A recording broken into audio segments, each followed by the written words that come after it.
Hey there, this is Pat, and in this episode I continue my visit with Larry Mays to talk about his one-of-a-kind Prowler.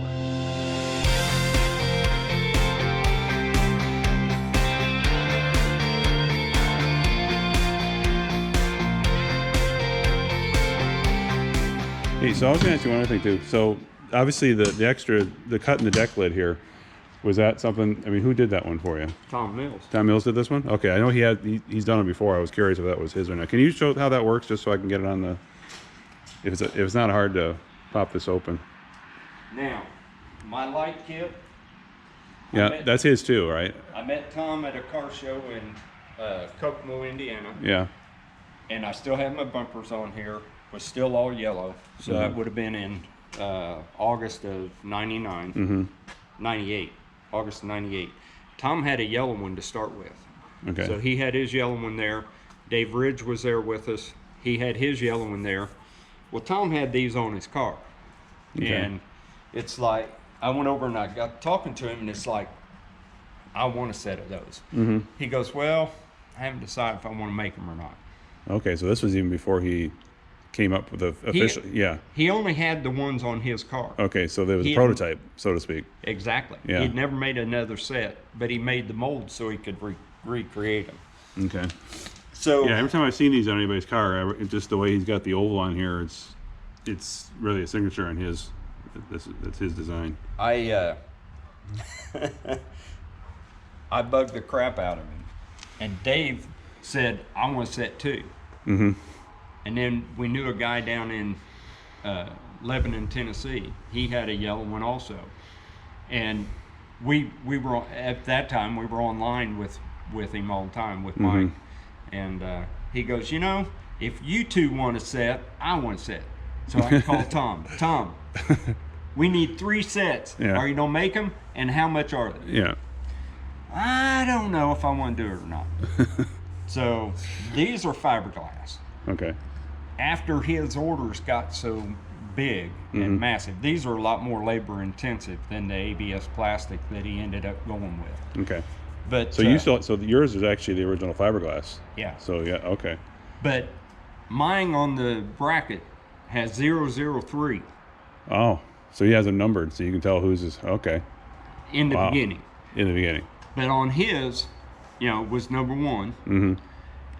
He didn't want to send me these without knowing if it'd fit on another car. Okay. And he kept saying, well, how big do I need to make the holes? And it's like, I don't know. Send them to me. If I need to make the holes bigger, I'll make them bigger. Just send them to me. I want them. So he had a friend that had a red one up in the South Bend area. So he went ahead and made a set, which is 2, and put on his to see if it was on fit, because there's variances in all these cars. Right. So when I got mine and I seen it was number 3, it's like, that's cool. So he made his deck lid, and because he has a hard top, I'm gonna have to move this forward because I can't open that. Oh, okay. But he has a hard top on his all the time, so you can't get in the trunk. Makes it. Well, yeah, I understand why he came up with this design, so people that have a hard top can do that. But you don't have a hard top, right? No. Okay. Not yet. Not yet. I don't know if I will or not. But I mean, if you can't open it, if the car is all I gotta do is move the car up. Okay. I gotta drop the weekender. But that was before I had the weekender, and I told Tom, I said, if you don't make it, I want one. Yeah. And so him hauled around, and he had issues trying to get the quality he wanted. Yeah. So he made his prototype, which he took and made a complete trunk, then cut it. Then he had to make molds to where it was a 2-piece. Okay. Then have it redone. Okay, so is this piece here actually part of the original trunk, or is this all? No. This is completely made It's all after fiberglass. the fact. Okay.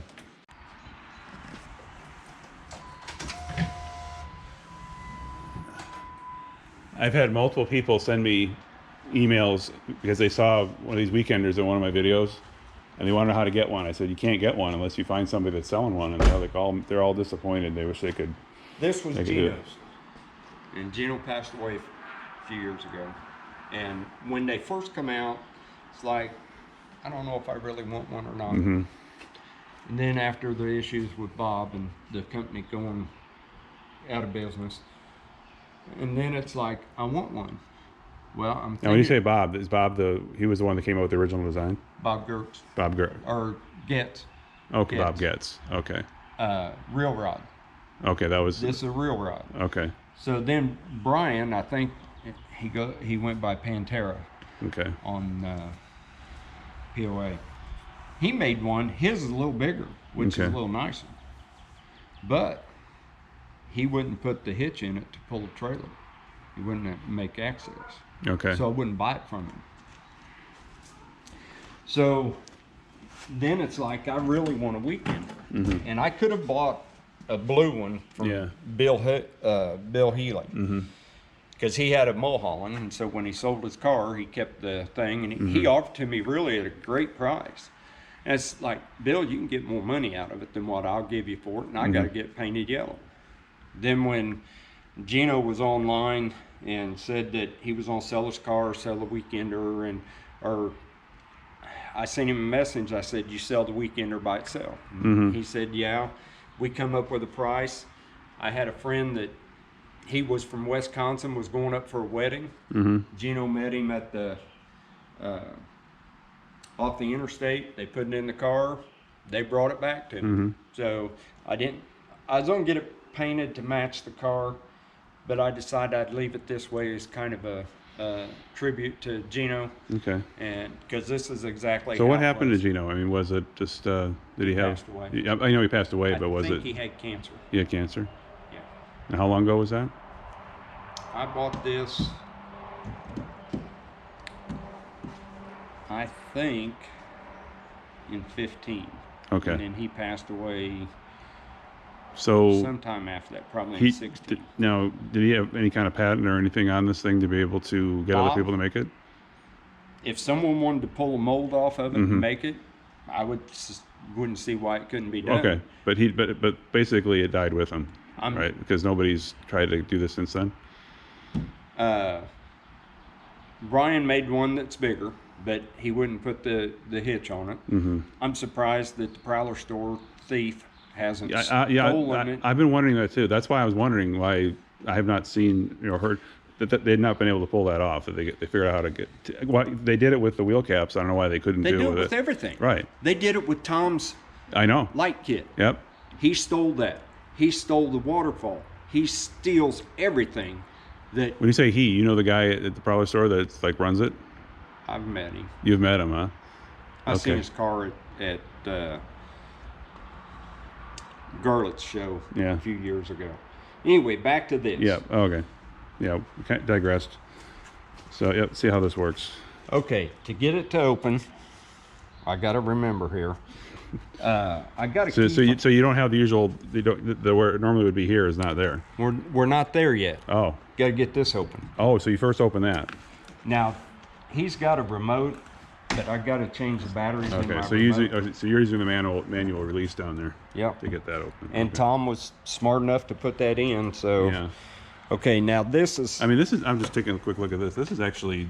I mean, that looks factory made. That way the edge on there. I mean, you would not be able to tell that that was just somebody that cut that, because this is the original trunk lid, but he. No.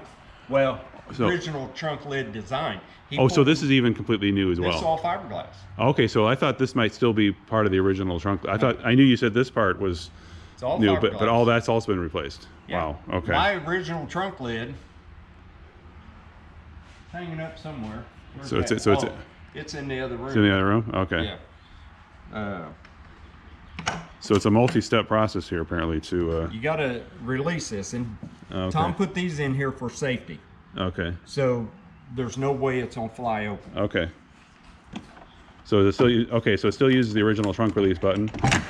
Whoa. There you Okay. Okay. Okay. Oh, okay. Wow. And here is who did it. Okay. He made 3. All right. Well, actually, he made 4. He's got his prototype, and then he's got the one on his woodwork. He had one on his black car that he was going to put a Hemi in, Okay. but he decided he didn't want to go through the trouble of putting the Hemi in it and how long it'd take him, and they winter in Florida now, so he just didn't have the time. Yep. So he sold his black one, but he took the deck lid off of it. This is the third one that he built. Okay. And I told him I want number 3 to go along with my number 3 on my light kit. Okay. So, but the one that was on his black car is now on Steve Clark's highboard. Okay. Yeah, I saw his there. When I saw him at Carlisle, I didn't even think to ask him to show how this all opened up on his. But you know, actually he couldn't because he had the hardtop, so it would have been difficult for him to do that at that point. I done a video how to open it and stuff because I was trying to get Tom. You know, there's a lot of guys out there that want one, and I was trying to get Tom to go into producing them. Yeah. But Tom's just so worried. He's such a perfectionist. Well, he was worried about a do-it-yourself because this is not a really easy do-it-yourself job. This is something that takes some skill. And we went up.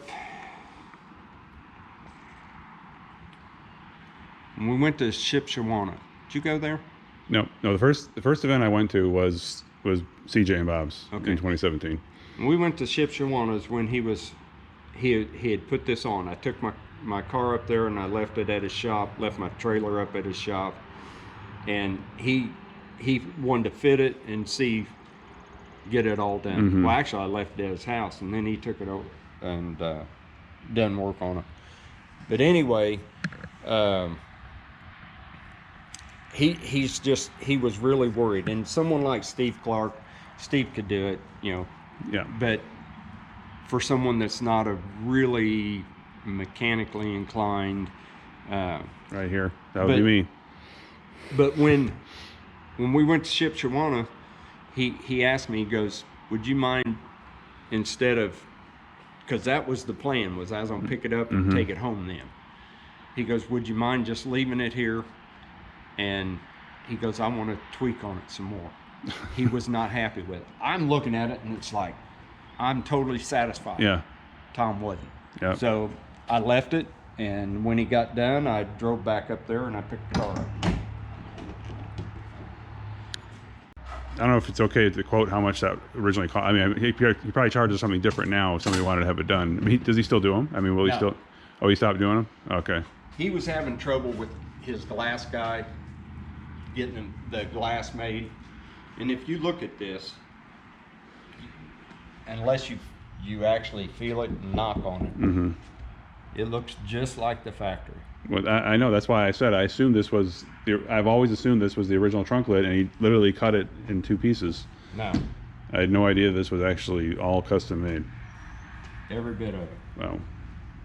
Tom's a perfectionist, and that's why I would like for him to do it, but well, I mean, yeah.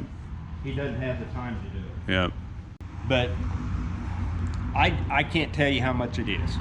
Okay. No, that's fine. Because Tom made 3. So you only have, wait, so there's only 3 of these in existence? Plus his prototype. Plus his prototype. So there's 4 out there. So Steve's got 1. You got 1. Who's got the other 2? Tom. Tom's the only, okay, so you and Steve have the only ones that are not Tom's. Exactly. Wow. I thought there was more out there than that. No. And, you know, Steve even wanted to buy the prototype to put on his dad's car. Whether he got that done or not, I don't know. Yeah. But that one was one that Tom and Susie actually took a single mold off of the original aluminum. He cut it, finished it, put it on his woodwork originally. Okay. Then when he got the new molds made for the 2-piece, that went on his woodwork. Okay. You know, Tom even done, I told him I'd get the graphics repainted on it, and Tom went to the trouble. Oh, so okay, so the guy that did all your mural painted all this on the original trunk lid, and then after all that, you had to have it all redone on this one. That's tape. Tom Tom did it, That's the only tape on the car. So how did he get the tape to do that? You'll have to talk to Tom. Okay, I mean, again, you could, It's not exactly. well, nobody. What's Oh on my no, car? nobody would know. Nobody would know. And that's. I tried getting a hold of Dave, and I don't even know if Dave's still alive.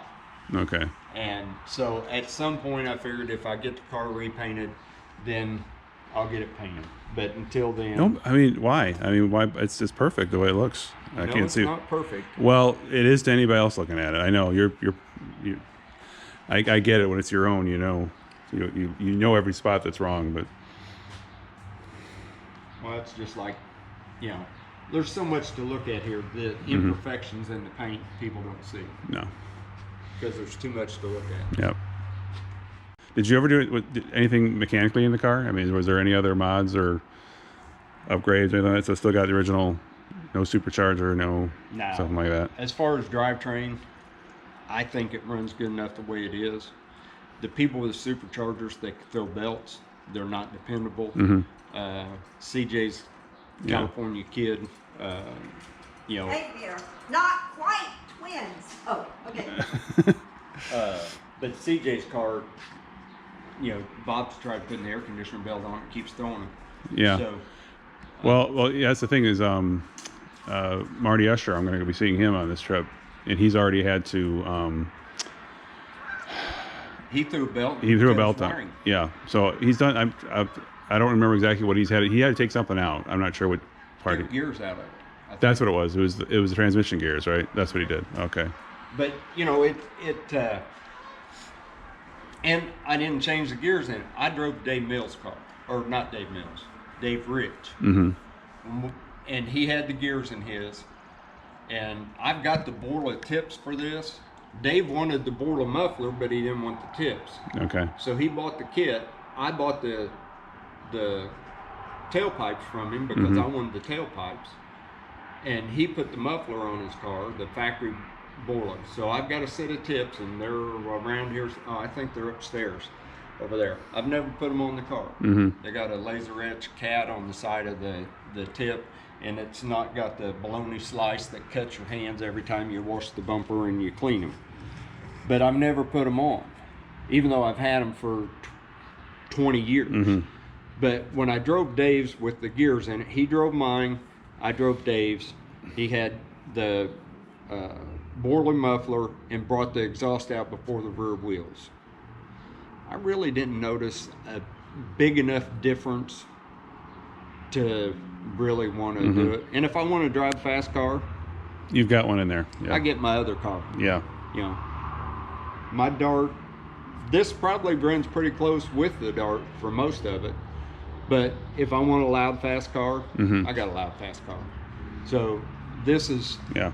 we have fun with it. And, it's just one of those things that I want it dependable. Right. And when you start fooling with it, you start losing dependability. Yeah. Well, that's why I shouldn't say that's not why I have. I mean, I'm a little more of a purist. That's why I haven't really done a whole lot to mine, because the car the way it was is what I fell in love with originally. So I haven't really changed a lot on it. But people that do that kind of thing with with all the other, and I worry about the same thing. I'd be kind of like, is that going to be, a problem to do all that? But I'm going to be on this trip talking to people that did all that stuff. So I have to kind of say, that's okay. I can't. No, I won't do it, but they want to do it. It's been good for him. I actually asked Marty about that when he had to take the gears back out, and I said, "Is it worth it?" He says, "Oh, having the supercharger, was it worth it? Because now you've had to do have these other problems." And he said, "Oh yeah, it's still worth it." So okay, so is the trailer painted the same? That's right, it is. I've actually seen photos of it, so yes, I already know that. But let's take a look at it. Now, you've got the full bra on here, which I don't have one, obviously, as you can see, but I painted my fenders just because that's where it gets the worst. I mean, I put some I put some bed liner on it, on the back fenders, but this gets a little bit on the front here, but I never really liked having all this on here because it ruins the look of it, in my opinion. But I get why people need to do it. Well, I was looking at putting a clear bra on. They wanted $1,200 to put the protective clear coating on it. So it's not made of the same material at all. Is it just like a paint, kind of a plastic? This is, I seen it at the Mopar swap meet, and actually the girl, I think I went to high school with the girl that, don't look inside here. Here's my original belts off the car. Okay. That's 43,000 mile belt. I mean, it looks good, but So why'd you change it? well, because To the age? this is an interference motor, so if the belt breaks, Well, I have new ones in mine too, but that's what I'm asking. Did you do it because of the age? yeah. Okay, because I swapped mine out last year or year or two ago. But the other belts, they needed changed. But these are the accessory belts. I was gonna say that's the timing belt one then, right? Right, that's Okay, timing that's belt. timing belt. Yeah, this is accessory belts. Okay. When I had Dave paint the car, I told him, I said, I want it to flow back on the trailer. Mm-hmm. And So you had the trailer before you had everything painted? yeah, Okay. so Oh, you don't have to take everything off. yeah. I mean, that's unfortunate though, because that's the thing about that bra. It just covered up all that nice work that he did. I used to take it off all the time when I'd go to the show or cruising or whatever. I mean, I was gonna say, because otherwise it kind of defeats the purpose if you can't see all that.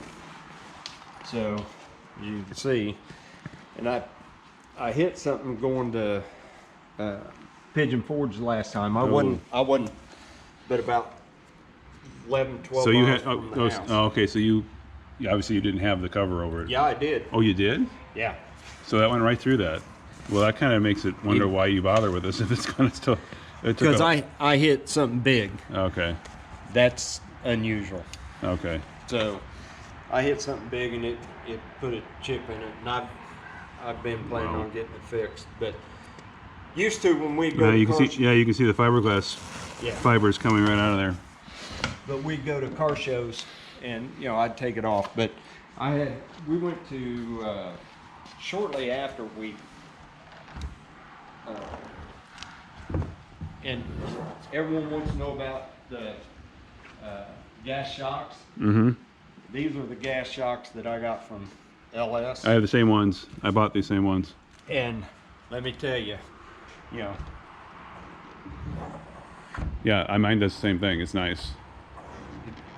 you go and buy the ones, you can buy cheap ones and put on it, but Yep. they don't last. But this is Dave's signature right here. Oh, okay. Everything that Dave paints, it's gonna have a white star on it. Okay. But he made this and matched it up to the car. And when I'm pulling the trailer down the road, I had a buddy who owned a body shop. Mm-hmm. He built his 32 Ford, and he told me, he goes, that trailer disappears when you're going down the road. Because it blends in. The stripe on the trailer goes up and met with the stripe on the car. Oh, okay. So he said that if you were a quarter mile behind it, you didn't see but the car. Okay. Yeah. Except yeah, you're right. It kind of does. Well, it's got the same exact pattern So, as the door. and you can see the difference in the paint, the colors. Tom couldn't get the colors.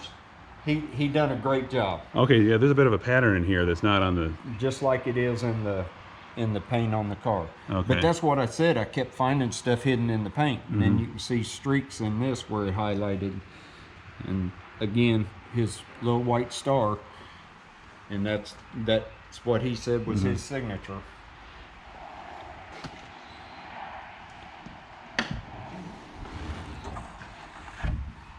Well, Dr. Rue probably has the same thing. He had his little. Well, actually, in his case, it was an actual signature. He actually Yeah. put his letters right in the stripe that he would do. You know how he got it? Why they called him Dr. Bruce? He told me the story. Actually, one of my videos, I got to meet him in person. He was at Jerry Nelman's house in Berkeley, Michigan, and so I got a chance to go over and do a review with Jerry, and Rudy was there, and so I got a chance to meet him and actually recorded him actually doing the painting on the Highboy that Jerry had. I was just amazed watching him in action. It's just absolutely incredible. So, And at his age, his hand is still that steady. I said, you know, if your hand ever stops getting that way, you're out of work. I mean, it's time to retire at some point. well, yeah, but right, and at the age he is, I think he's 70 something now. But he still, you know, he still gets people wanting his work done. So, And I'm sure he still enjoys doing it. oh, you must, yeah. So, but that's it. That's it. So, thank you very much, Larry. This has been really cool. I appreciate it. Oh, I didn't even notice this. You have the, oh, that's nice. The little embroidery in here. It's one of the Very factory cool. covers. This is one of the factory ones. Okay. I was just about to ask, was this something that somebody made for you? But how many of these did they make originally, do you think? The covers, I have no clue. No. I mean, I didn't realize they actually ever made them. Now I have a bra for the car. I've only had it on Mm-hmm. twice, I think. There comes the rain. But my bra was made by the original company Mm-hmm. that made them. But I said, I don't want a purple emblem because they got a hood emblem embroidered in the front of it. Okay. I told them, I said, I don't want a purple one on my yellow car. Yeah. And you know, this is when the yellows first were out. Right. And so the company that actually made them, they sent me samples of the yellows they had. Yeah. I picked out what I wanted and they sent it to me. Chrysler was not a happy camper because I had a yellow logo Oh. flying and I'd went around Went around the. the parts department. Oh. Yeah. Actually, do you want to? I could maybe put. Would it be okay if I just pull the car in? With that way, we're not getting wet. And if you want, I don't Okay. care. If you don't mind getting wet, I can also show you how to back it up. that would be great. We could do that. But whenever you stop, when you're backing the trailer, and I've showed other people how, I can. I used to unhook mine and put it when Yeah. I go to cruise in. And it's Yeah. like that looks so dorky. I have to figure out. And I've been backing trailers. That boat that's sitting over there, I used to tell people I could. It's right over there on the other side of all that crap. It's behind. Oh, it's behind there. Okay. I bought that in '85. It hadn't been in the water since '99 or 2000. Okay. It's a Force 200 Baja. But I used to tell people I could back it through a corn course because, you know, I've been backing trailers all my life. But a short tongue trailer like that's really hard to back. Mm-hmm. And once it starts going, you can't. Right. direct That's the whole problem with it. As soon as it goes the wrong way, you can move back and forth as much as you want, and it'll just keep going the wrong way. You have to be straight when you start to back it up. And if you're not straight, then you have to know how to back it. Mm-hmm. And it's hard to do with the top up. It is. Yeah. I can do it with my mirrors. Because once you see that fender, you're too far. Mm-hmm. So, but I've showed other people how to back it. The best thing to do is take to a parking lot where it's lined, Yep. and then you can see and try backing it through the lines. Mm-hmm. And when you start out, turn it the opposite way you want the trailer to go. Right. Well, there's that old And follow it. there's that old technique people have said where you put your hand down at the bottom of the steering wheel and that way you turn. Is that even work in this situation, or it doesn't matter? It would, but it's so quick though when it starts to go. Mm-hmm. Yep. If you don't correct fast enough, Mm-hmm. you just want it to start to go and then you want to follow it. Yep. So Thanks for watching today's episode with Larry Mays. In my next episode, I travel to Dallas to meet Brad Grubbs and review his black tie Prowler.